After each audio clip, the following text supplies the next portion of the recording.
안녕하세요 여러분. 오늘의 천자문 사자는 제65화 임심리박입니다. 이말림 깊을심 밟을리 얇을 박이 되겠습니다. 이 사자를 번역하면은 깊은 곳에 임하듯이 얇은 곳을 밟듯이가 되는데요. 이 임심리박이라는 것은 매우 조심스럽게 행동할 것을 요구하는 사자이기도 합니다. 우리는 앞서 효당 간력, 충적, 진명을 통해서 효와 충을 행함에 있어 모든 힘을 다하고 목숨을 걸어야 된다고 했습니다. 이제 임심리박을 통해서 효를 행함에 있어 매우 주의 깊게 부모님의 안위를 살펴야 된다고 이야기하고 있습니다. 그리고 다음에 나올 숙흥온청에서는 아침에 일찍 일어나 날이 추우면 따뜻하게 해드리고 날이 더우면 서늘하게 부모님을 모시는 구체적인 효용에 대해 이야기할 것입니다. 임심과 이 리박이라는 말은 논어 태백편에 나오는데요. 이 정자가 임종을 앞두고 제자들에게 다음과 같은 말을 합니다. 정자 유질 소 문제자 왈. 이 정자에게 질병이 있어서 이 문화의 제자들을 불러서 말하기를 계여족 계여수 이 나의 발을 들춰보아라 나의 손을 들춰보아라 시운 시경에 이르기를. 이때 이 시경에는 시경소와 소민편을 말합니다. 여기에 대해서는 마지막 장에 한 번 더 설명드리겠습니다. 전전긍긍 여림 10년 여리 박빙 두려워하고 두려워하고 조심하고 조심하여 깊은 연못에 임하듯이 얇은 얼음을 밟듯이 하라 하였는데 이금 이후 오지 면부. 지금 이후로 나는 부역에서 벗어남을 알겠구나. 소자 제자들아. 이 내용인즉슨 정자는 부모님에게 받은 신체를 소중히 다루는 것이 효라고 배웠는데 그래서 살면서 그리 조심했는데 이제 자신의 사지를 회상하지 않고 죽게 되었으니 살아 효를 다해 부담을 들었다는 이 말이 되겠습니다. 부모님에게 받은 신체를 보존하라는 말은 앞서 40화 기감회상에서 언급하기도 했었는데요. 신체 발부 수지부모 이 몸과 털과 피부는 부모로부터 받은 것이니 불감회상 효지시야. 감히 해치고 상하지 않는 것이 효의 시작이다 라고 효경의 가르침을 이 정자가 그대로 실천했다는 이 내용이 되겠습니다. 그럼 글자에 대해 살펴보도록 하겠습니다. 먼저 이말림을 설명드리겠습니다. 이자는 신하 신, 사람인, 이 물건 품의 합자로 구성되어 있습니다. 이 눈목자가 정면을 바라보는 이 눈을 그린 것이라면 이 신하 신은 이 측면을 살펴보는 눈을 그린 자형입니다. 이는 살피는 자라는 의미로 풀이가 되는데요. 임금을 도와 백성을 살피는 자라는 의미로 풀이되었습니다. 그리고 또한 당시 노예는 이 노예의 표식으로 한쪽 눈에 이 일자 흉터를 새기는 풍습이 있었는데요. 이에 이 신하 씨는 이 일자 흉터를 한 눈으로 해석되기도 합니다. 그래서 노예란 뜻이 있는데 특히 남자 노예를 뜻했습니다. 여인의 경우에는 이 첩이라는 자형이 또 따로 있었죠. 첩 역시 이 매울신과 여인여의 조합으로서 문신을 새긴 여자를 뜻하는 말이 되겠습니다. 그래서 신하 신이 뜻하는 바는 신하, 백성, 하인, 포로, 노예 등 그 의미가 다양합니다. 물건품은 여러 개의 이 그릇을 가지런히 배열해 놓은 것을 그린 자형입니다. 그래서 자형에는 가지런하다, 정리하다는 뜻이 있습니다. 그리고 이 많은 물품을 뜻하기도 하여 온갖 것, 갖가지라는 뜻도 있고요. 또한 이 제사상에는 이 놓인 그릇의 개수에 따라서 이 인물의 지를 나타내기도 했다고 합니다. 그래서 자행에는 지위, 풍계, 품이라는 뜻이 있으며 이 그릇의 개수는 이 국법으로 정한 것이기 때문에 규정, 법령이라는 뜻으로도 확대가 되었습니다. 한편 이 자형을 이 그릇이 아니라 입구자로 해석할 수도 있는데요. 그래서 이 물건이라는 기존 의미의 이 입구자, 즉 말들이라는 의미가 조합되어서 물건을 품평하다는 뜻으로 그 의미가 발전되었습니다. 그래서 물건 품이 뜻하는 바는 물건, 물품, 등급, 풍계, 품위, 규정, 법, 가지런히 하다, 이 정리하다, 품평하다, 온갖, 갖가지 등 의미가 다양합니다. 이말림은 이 사람이 이 바닥에 이 놓인 이 잔들을 이 살펴보는 모습을 그리고 있는데요. 각골 이 건문을 보면은 바닥에 이 놓인 이 물건의 형태가 이 품자가 아니라 이 술잔에 가깝게 그려지고 있습니다. 이후 이 술잔은 이 품자 형태로 바뀌게 되는데요.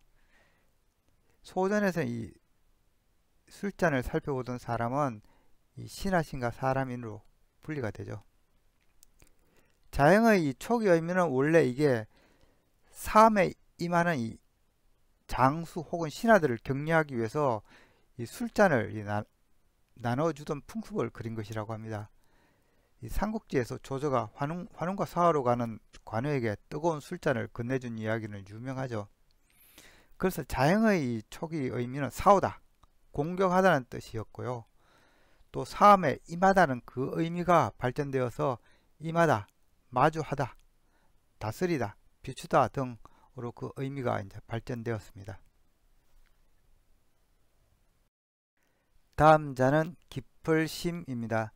이 자는 삼수변의 무릅설미의 합자입니다. 무릅설미의 이 각골자를 보면은 이 어두운 굴 속의 이 벽면을 이 손, 또자가 있죠. 손으로 이렇게 더듬는 것을 그린 자형입니다. 그래서 이 자는 이 깊숙하다는 의미와 또는 이 위험을 무릅쓰고 모험하다는 그런 두 가지 뜻이 있습니다. 건문에서 이 토구를 의미하는 이 구멍혈로 그려지고 있고 또 사람인이 이렇게 그려져 있습니다. 즉 이 토굴 속을 이 사람이 이 조사 또는 이 헤매는 모습입니다. 여기서는 이 사람인이 아니고 이 어른을 뜻하는 이 큰대자 형태로 적혀지고 있습니다. 소전자형은 이 구멍혈 그리고 이거 손을 뜻하는 또우 그리고 불화자의 조합입니다. 이는 어두운 토굴 안에서 이 횃불을 든 손을 그린 것입니다.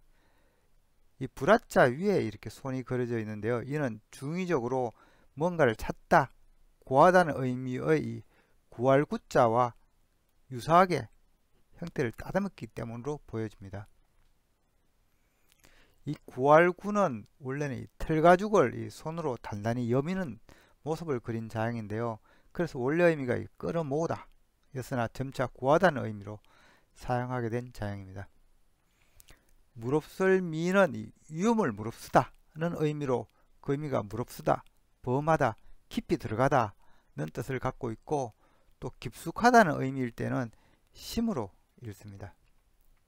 한편 이 깊숙하다는 의미는 어두운 토굴이 아니라 이 어두운 이 물속을 의미하는 경우도 있는데요. 이를 따로 나타내기 위해서 자형에 이 물숫자를 이렇게 넣은 깊을심이 건문에서부터 나타나기 시작합니다. 소전에서는 이 물숫자가 변으나 오늘날의 이 삼수변이 됩니다. 그래서 이 깊을심이 뜻하는 말은 깊다, 심하다, 두텁다, 무성하다 등 다양한 의미가 있습니다. 한편 각골에서 이 어두운 것을 손으로 더듬어 찾는다는 이 의미는 나중에 변에 이 제방면이 추가된 이 차절 탐으로 자형분화가 이루어졌습니다. 다음 자는 밟을 리입니다.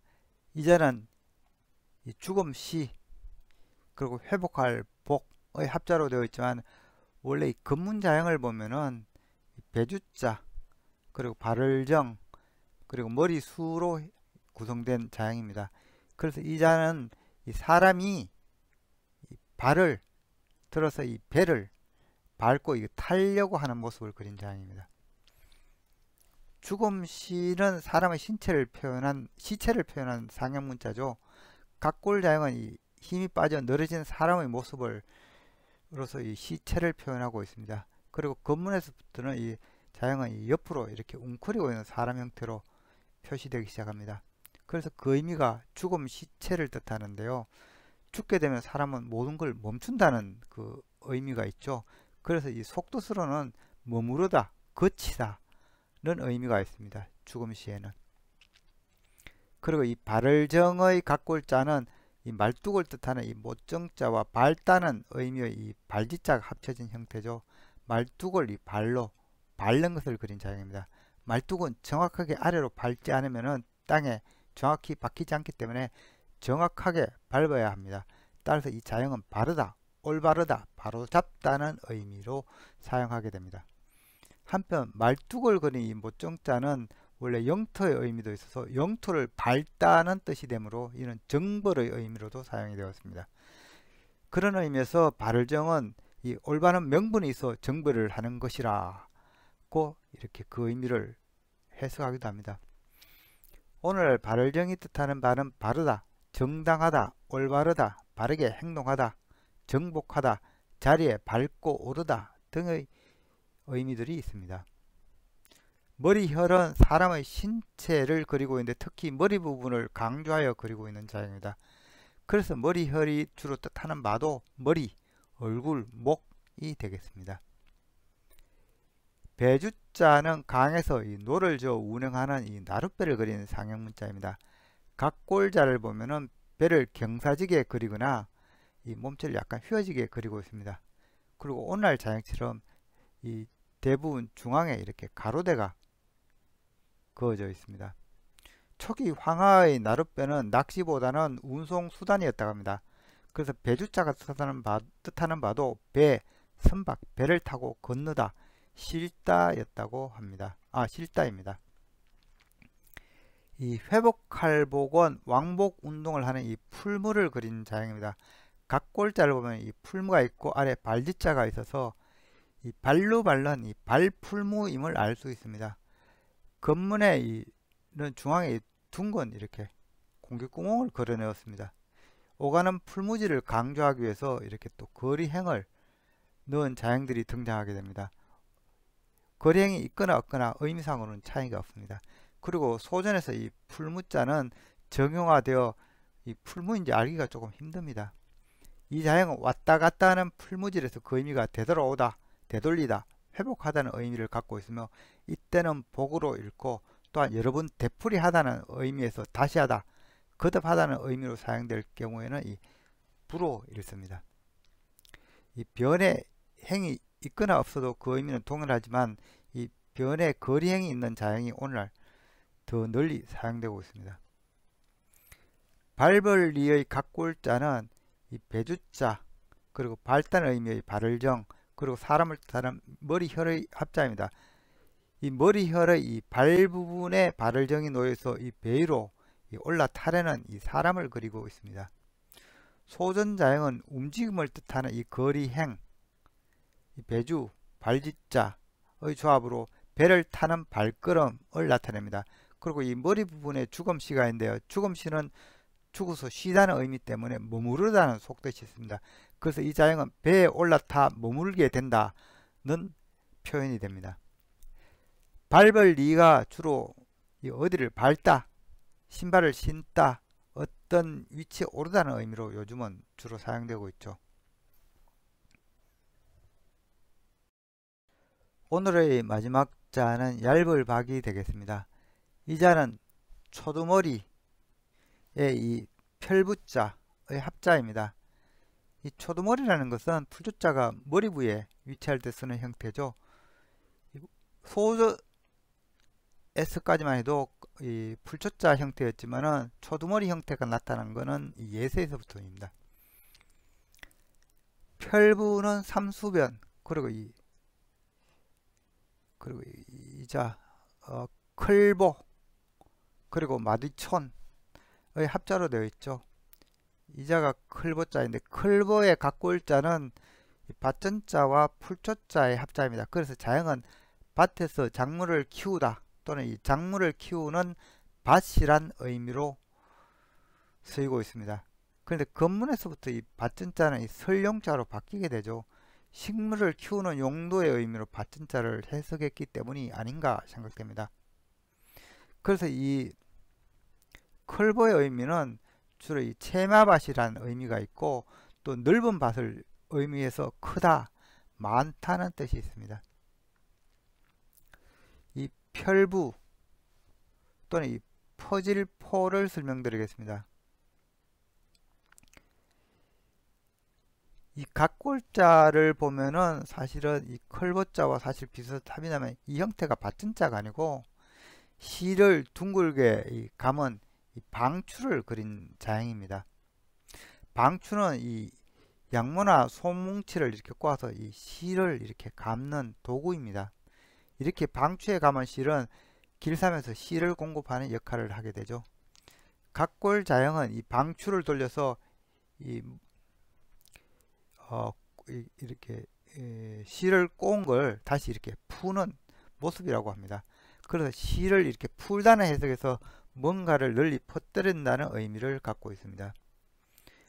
이 건문자형 중에는 열십자가 이렇게 추가되기도 하는데요. 열십자는 당시 많다는 의미로 사용되었습니다. 그래서 방추에서 뭔가 많이 풀어낸다는 의미가 되겠습니다. 이렇게 열십자가 추가된 형태는 소전으로 이어져 넓다, 많다는 의미의 넓을 박자가 됩니다. 펼부자가 이 손을 그린 이 또자가 이 소전에서는 이게 마디촌으로 바뀌게 되는데요. 마디촌은 일정한 움직임을 의미합니다. 그래서 이 펼부가 뜻하는 말은 펴다, 깔다, 퍼지다, 골고루 미치다 등이 되겠습니다. 특히 이 퍼지다는 의미일 경우는 이 퍼질포로 읽습니다. 펼부가 단순히 이 넓게 펼치다는 뜻이다면은 이 호수와 같이 이게 넓게 펼쳐진 모습을 따로 나타낸 자형이 삼수변이 추가된 또 다른 이 펼부자가 되겠습니다. 이는 동정호와 같이 넓은 호수에 이렇게 펼쳐진 수면을 의미한다고 하겠습니다. 그리고 이 펼치다는 의미일 때는 부, 이 넓다는 의미일 경우에는 이 보로 읽습니다. 한편 옛 사람들은 이렇게 뭉치를 이렇게 넓게 펼치면은 그 두께가 얇아지는 것이라 생각했습니다. 그래서 그것을 표현하기 위해서 펼부자에 이렇게 초두머리를 얹은 자가 바로 얇을 박이 되겠습니다. 이 풀이라는 것은 대지 위에 얇게 펼쳐진 것이라고 옛날 사람들은 생각했기 때문입니다. 그래서 이 얇을 박은 그 의미가 얇다, 엷다, 적다, 야박하다, 싱겁다, 척박하다 등으로 다양한 의미로 확장이 되었습니다. 이상으로 오늘의 천자문사자 임심리박, 즉 깊은 연못에 임하듯이 얇은 얼음을 밟듯이 주의 깊게 부모님을 공양해야 한다는 사자성어를 마치도록 하겠습니다. 시경, 소와 소민 이 6장에 나오는 구절은 이러합니다. 불감, 포호, 감히 맨손으로 호랑이를 칠 수는 없고 불감, 빙하, 감히 걸어서 황하를 건너지 못하는데 인지, 기일, 사람들은 하나만 알고 막지, 기타, 다른 것은 알지 못하는도다. 전전긍긍, 두려워하고 조심하고 조심하는 것이 여림 10년 깊은 연못에 임하는 것 같고 열이 박빙 얇은 얼음을 밟는 것 같구나. 이 내용인즉슨 이 호랑이와 황하는 이 정치왕의 이 폭정을 말합니다. 이 폭정이 무서워서 이 몸을 사리는 모습을 전전긍긍, 여림 10년, 열이 박빙이라고 표현한 것입니다. 이는 하나만 알고 나머지는 모르니 사람들이 폭정을 마냥 두려워하기만 하면은 더 큰 고통이 다가오게 된다는 것을 모른다고 말하고 있는 것입니다. 지금까지 시청해 주셔서 감사합니다.